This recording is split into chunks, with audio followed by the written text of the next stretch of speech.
So hi everybody, we are down with our last topic, which is about differentiated art instruction. So what do you mean by differentiated art? So it is a tailoring art experiences to meet the diverse needs, interests, and developmental levels of individual children in the classroom. So from the word itself, differentiated, different. So it is talk about the differences of the students, regardless of their places where they came from, races, and so on. So differentiated instruction is an approach to teaching that tailors instruction to meet the diverse needs of the students. It is also involves modifying the students, modifying the content of the lesson, the process, and of course the product. And when we say differentiated, so it means that teachers must make sure that everyone or all students, regardless of their readiness levels, interests, or learning styles, must be included in the learning process so that they can succeed and grow in the future. And aside from that, having a standard that allow for flexibility to address their differences or the diverse needs of the learners, um, we make sure that the classroom, as a teacher, we make sure that the classroom is safe and um safe for the learning of the students. So for differentiated art instruction, we have here some topics. And let us have the number one, which is about adapting materials and instructions for varied abilities. So when we say varied, what do you mean by this one? So varied, it refers to how a teacher changes or adapts the elements of teaching to meet the different student needs or the diverse needs of the students. So in this one, so it means modifying how content is delivered or presented so that it is accessible and meaningful to all learners, regardless of their physical, cognitive, sensory, or emotional needs. So it means that all classes are mixed ability to one extent or another. So we all know, teachers, that we will be having different kinds of students, right? Like our students came from different races, different places, different culture, and everything. So we need to make sure that our lessons can cater all the differences of our students. Next, in order to address different learning styles, you have to determine the various learning types present in your classroom. So we suggest assessing your students to figure out whether they are visual, auditory, read or write, or kinesthetic learners. So as a teacher, it's your job or responsibility to know your students individually, whether they are visual learner. When you say visual, they are more on like visual aids. They will learn if they will see any materials on the blackboard.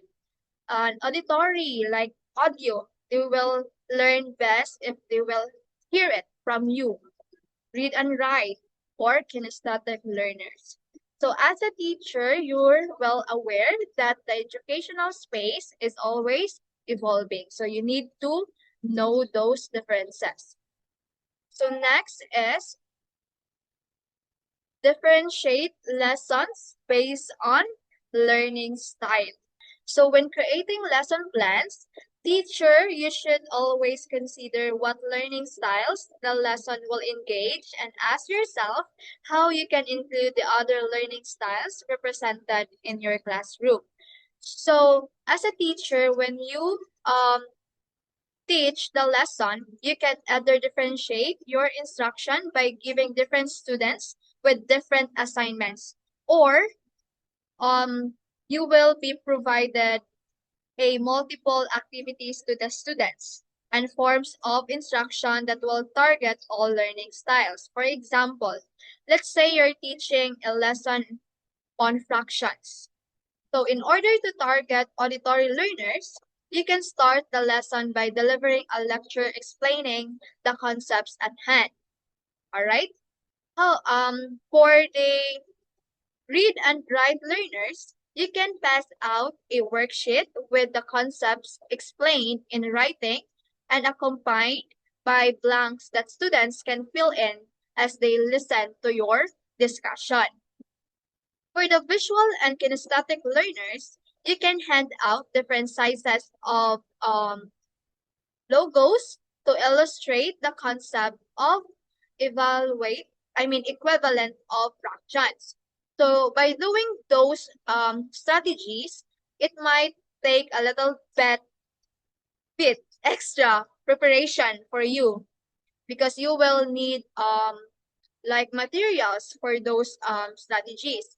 But approaching a lesson plan in this way will help you to make sure that you're reaching every one of your students, regardless of their differences. Okay, so those are one of the examples of many activities that you might apply on your classroom. So let us now go to how to adapt your teaching strategies to student needs. So for this one, teachers are often asked to modify instruction to accommodate special needs students. In fact, all the students will benefit from the following good teaching practices.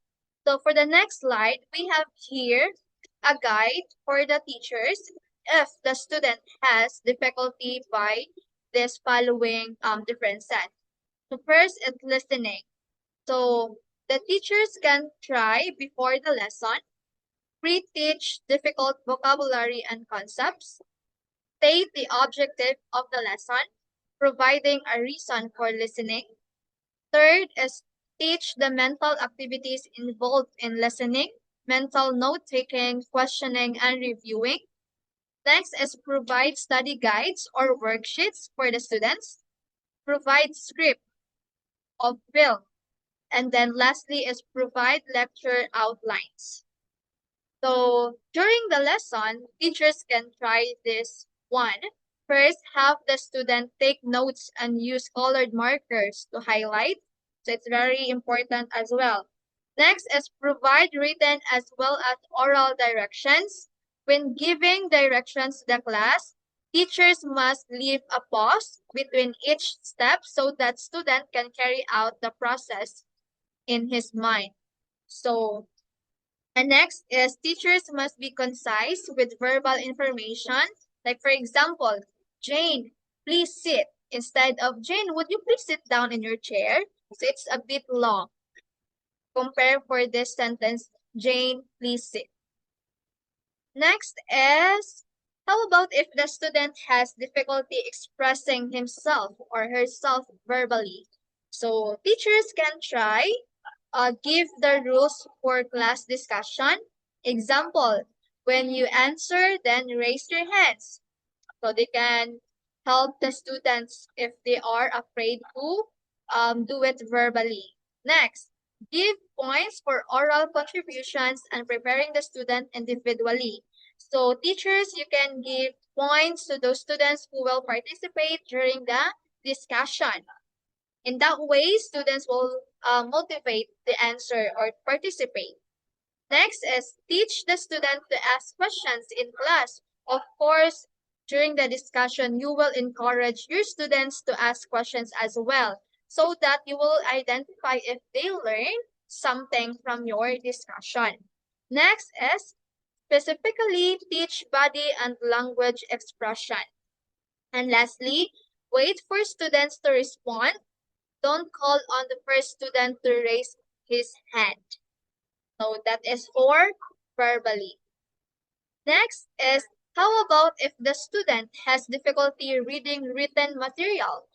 Then teachers can try, find a text written at lower level. Make sure that it will cater under level. Second, provide highlighted material. In that way, student will be aware by the highlighted one. Next is rewrite the student text. Tape the student's text and allow a peer or parent to read text aloud to student. So how about if the student has difficulty writing legibly? Then teachers can try this following. First, use manipulatives such as letters from A to Z, Scrabble game, or writing letters on small ceramic tiles. Next, reduce or omit assignments requiring copying. Third, encourage shared note-taking. And lastly, allow the use of a tape recorder or typewriter or a computer. But for the preschoolers, the last one is not advisable since they don't know yet how to use this one. So only the 1, 2, and 3. All right. Next is,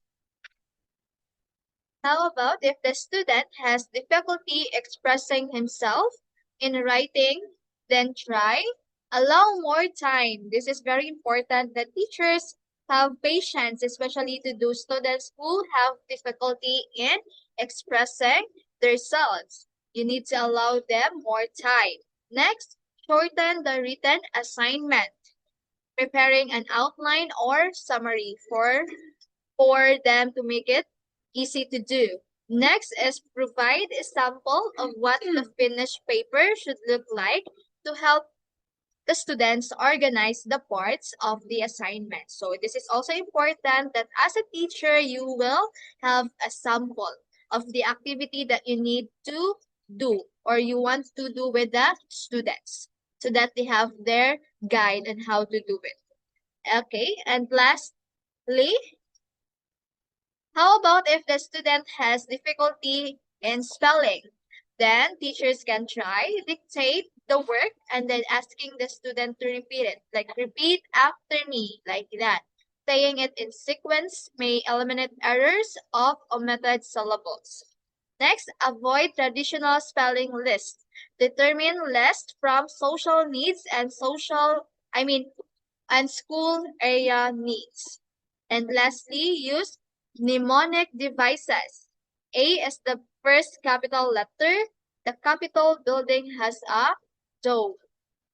Okay, that is for spelling. So those are the topics that is part of the adapting materials and instructions for varied abilities. So the second subtopic of differentiated art instruction is the culturally sensitive and inclusive content. So this is focused on representing diverse cultures using inclusive language refers to learning materials, activities, and environment. So this approach ensures that all students feel valued, respected, and have a sense of belonging regardless of their background or identity. So this kind of approach recognizes the values, the diverse cultural background, experience, and also the identities of students. So it goes beyond simply acknowledging diversity. So this is actively incorporated students' culture perspectives, values, and tradition into the curriculum and teaching practice. So I have here 5 key features of culturally sensitive and inclusive content. So first we have representation in material. So this is book, toys, poster, and media should reflect diverse skin tone, languages, clothing styles, family types, and traditions. So these books, toys, poster, and media, this is very important because this is a representation of diverse range of people and culture. So this include reflecting various skin tones such as language, clothing style, family structures, and traditions. So this representation helps children to see themselves themselves and others in a positive light, fostering inclusivity and understanding. So this avoid only showing one culture. So this is a norm. So for example, storybooks that feature children from a variety of racial and ethnic background with characters who celebrate different holidays. So the second key feature of culturally sensitive and inclusive content is inclusive language and activity. So use language that is not stereotyping, gender inclusive, and respectful of all families. So this is an activity. I mean, this activities should not assume everyone celebrates the same holidays and has the same family structure, or they speak the same language at home or even outside the home. So this communication avoid words, phrases, or tones that could be seen as discriminatory or offensive towards certain groups of people. So these activities or this kind of feature, it aims to be respectful of everyone regardless of their gender, race, ethnicity, age, ability, religion, socioeconomics background, or other personal attributes. So it's about using language that makes all individual feel acknowledged and valued. So, for example, instead of asking kids to draw mom or dad, you say draw your family, allowing children to express diverse family dynamics. So, the third key features is culturally responsive teaching. So educators recognize their own cultural bias and build positive relationship with families from all backgrounds, integrated children's home language, cultural stories, song, and tradition into the classroom. So this is a culturally responsive teaching. This is the kind of approach. So this approach centers the student's cultural background, experiences, and knowledge into the learning process. So this acknowledges that students from diverse background have unique strength and learning style. So it aims to create an inclusive and engaging learning environment that supports all the students. So this kind of approach goes beyond simply acknowledging diversity. So this is actively incorporates student cultural context into curriculum, instruction, and assessment. So for example, including greetings in multiple languages during the morning recycle time. So as instead of saying good morning, so why not saying buenos dias or namaste, like that. So the fourth key feature is equity in classroom practices. So ensure that all children have access to participation regardless of ability, background, or language skills. So in the equity in classroom practices ensure all students to have access of learning regardless of their background or ability. So this approach involve providing differentiated instruction, visual aids, and also creating a supportive and inclusive environment, and also using various strategy to accommodate diverse learning needs. So this mean that adapting teaching method and materials to suit individual needs rather than expecting student to fit a single mold. So next, the fifth key feature of culturally sensitive and inclusive content is encouraging empathy and understanding. So uh, use play or storytelling and conversation to celebrate differences and build social emotional skills. So to encourage empathy and understanding, it beneficial to utilize play storytelling and conversation as tool to celebrate differences and build a social emotional skill. So this kind of approach or method allow individual to connect with others on a deeper level or fostering a sense of inclusivity, and also we promote positive interaction. So for example, if a child asks why does she wear that on her head, so it's uh, because she is or he is a Muslim. So every Muslim wear that kind of, I don't know, hijab. I don't know the name, but some of the Muslim wear that one, and other children don't understand that kind of differences. So that's you as a teacher, you will say this one is the tradition of Muslim. So some people wear this kind of cloth or dress or cup on their head, so that's religious belief. So this kind of key feature help children to grow. They're in like because they are evolving cultural identity, influence their self-esteem, academic performance, and social relationship. So when children feel that their culture is respected and celebrated, they develop a strong sense of self-worth and belonging. So this kind of foundation supports emotional resilience, social competence, and lifelong appreciation for diversity. So we, as educator, we actively integrate culturally responsive practices to help children not only to embrace their own identity or to embrace their own self, but also to develop respect, curiosity for the identities of others. So by recognizing and like affirming each child's cultural background, early childhood educators, so we as a teacher, we need to create an inclusive learning environment that foster confidence, empathy, and long-term academic success.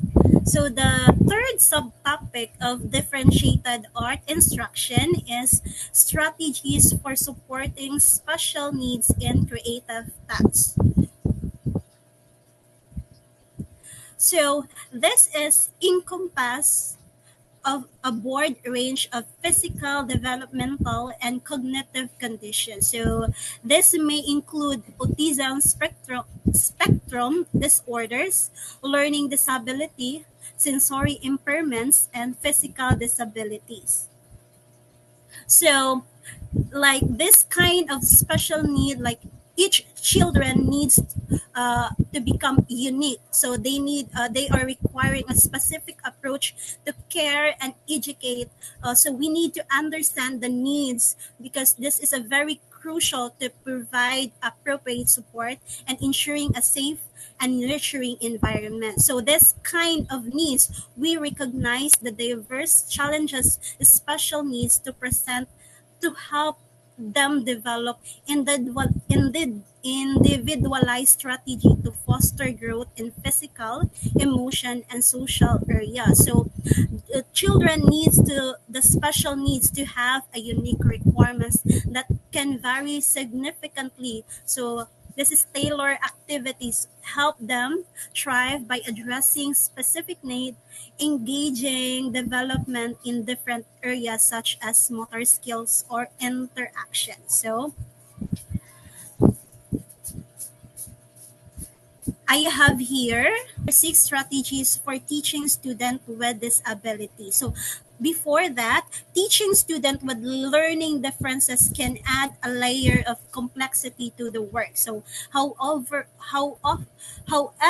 often the greatest payoff in life and teaching comes on the other side of a difficult struggle, and with the right attitude, strategies, and disposition, all students can learn, and they and their teacher can experience success, and students with disability are simply students first. So I have here first a strategy of teaching student with disability is break learning tasks down into smaller parts. So, students with disability of any kind, including those with processing disorder, learning disabilities, developmental delay, other health impairments, including ADHD or emotional disability, can have a difficult time with multi step direction and concept with lots of parts. So,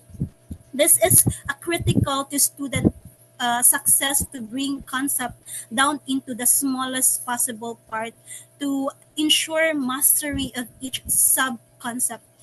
Even if we you think a student should know it before they move on to the next. So sometimes this means breaking a complex task into finite steps, and other times like so that a fewer concepts are being practiced at once. So this case when a student is stuck is to find the next smallest step forward and they can complete successfully and then build on that.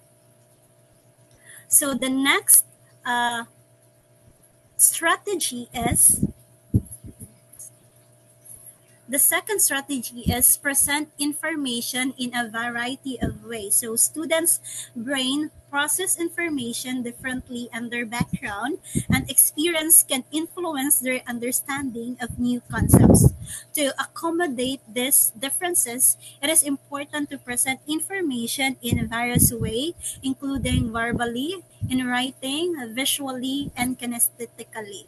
So this is discussing a new topic, writing down the key concept together, creating a graphic anchor chart that can be referenced in the class, and also then acting out a new concept can all help students make connection and deepen their understanding.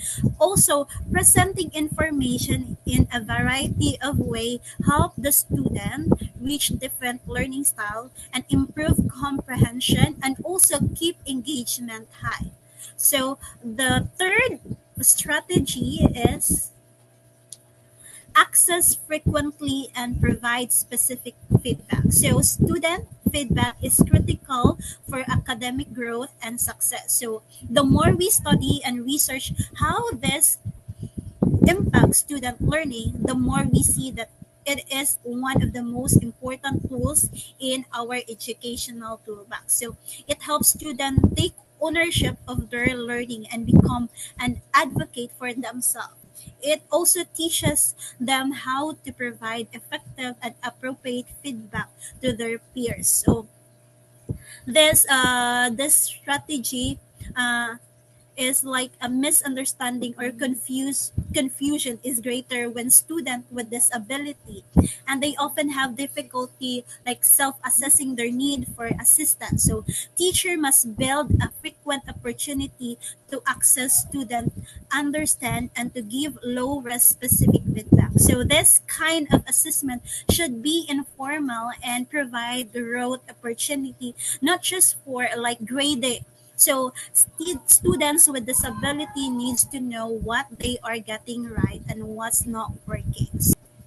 The fourth strategy is build relationship and resilience. So it is essential to build a positive relationship in which the teacher clearly demonstrate that they respect and believe in their students. So this a strategy, the fourth strategy, that students with disability commonly experience failure and behavioral issues at school and also at home, and can feel as if they don't belong or their teacher or peers do not like them. So that feeling can be distraction from learning and lead to further unhelpful coping mechanisms such as acting out or this disengaging from learning. So the fifth strategy is focus on strengths. So students with disability are often hyper aware of their own shortcoming in the classroom, identifying their strength, and also yes, a very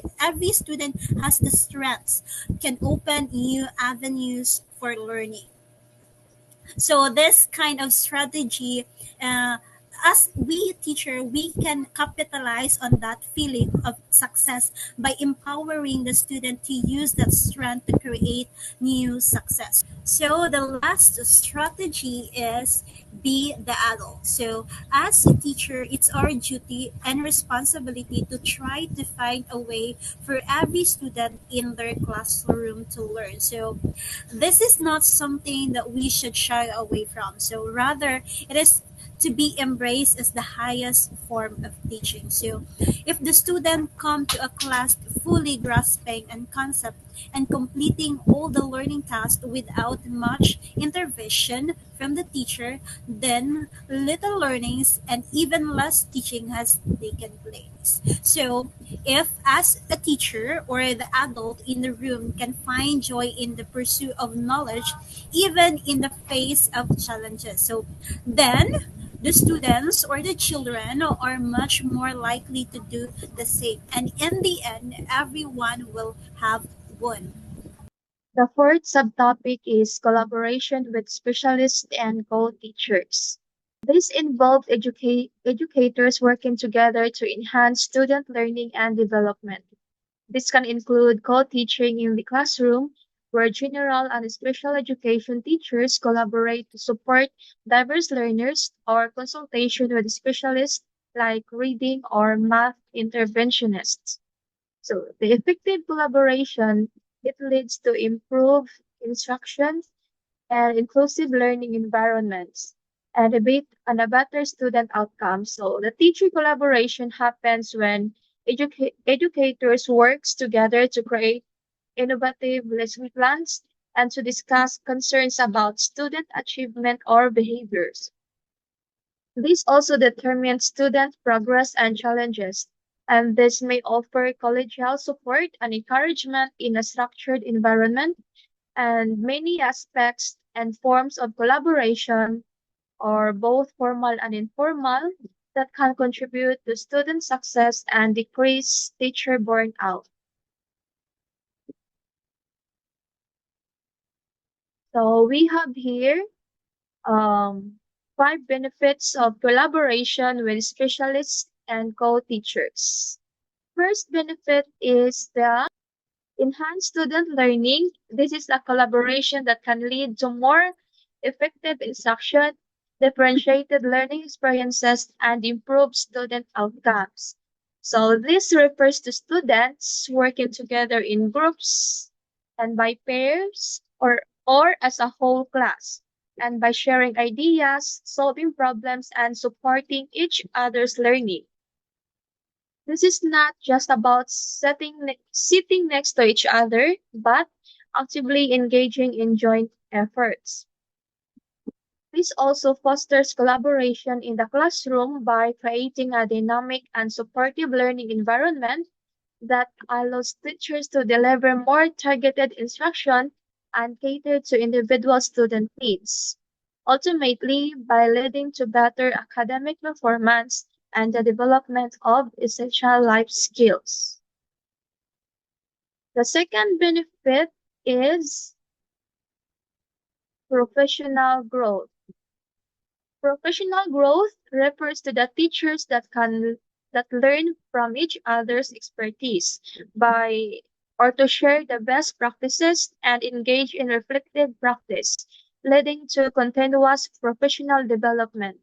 So this refers to the ongoing process by which teachers enhance their knowledge, skills, and effectiveness in the classroom and beyond. So this is about becoming better at their craft over time. So this sentence means that by actively interacting by colleges to learn new skills and share successful methods, and by regularly evaluating their own teaching. So educators can also ensure that they are always growing and improving their professional capabilities, and that this collective and individual commitment to learn ultimately and enhances the entire teaching profession. And we have here the third benefits, which is to improve classroom climate. Collaboration can foster a more positive and inclusive classroom environment where all students feel supported and valued. So in this collaboration in the classroom can indeed lead to a more positive and inclusive environment where students feel supported and valued by their peers and by the teachers. So this happens because collaborative activities encourages students to interact, respect, respect different perspectives, and to build a sense of community.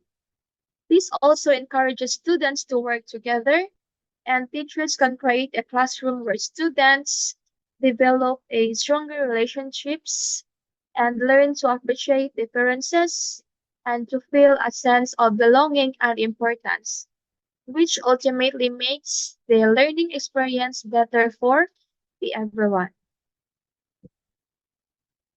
And for the fourth benefit is to increase teacher satisfaction. By collaborative teaching, it can reduce teachers' isolation and burnout, leading to increased job satisfaction and motivation. This refers to teachers feeling more content, happy, and fulfilled in their profession. This implies a positive emotional state regarding in their work. By working together, the teachers can create a supportive professional network that alleviates the often solitary and stressful aspects of the teaching, and by making their daily work more manageable, enjoyable, and ultimately more rewarding. And for the last benefits, we have here the stronger problem solving. Collaborative teams can work together to address challenges such as student behavior issues or curriculum adjustment more effectively. So this indicates that the quality and efficiency of solutions are improved. Problems are not just addressed, but this is addressed more effectively, meaning the solutions are likely to be more comprehensive, sustainable, and successful.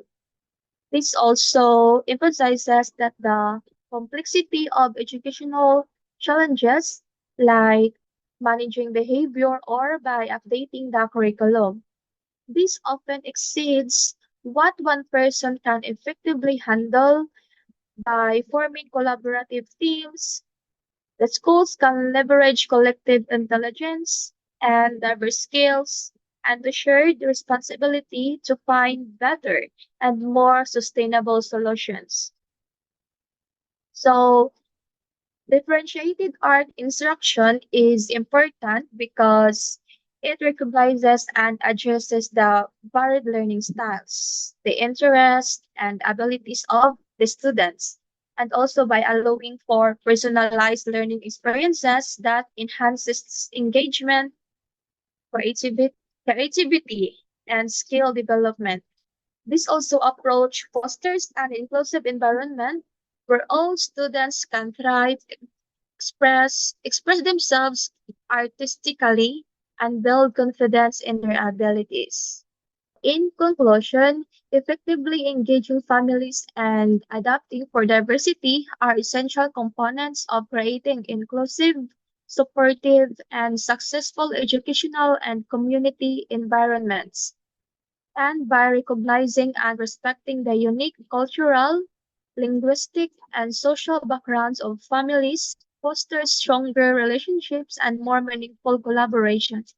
And by actively involving families in decision making, communication, and by learning process.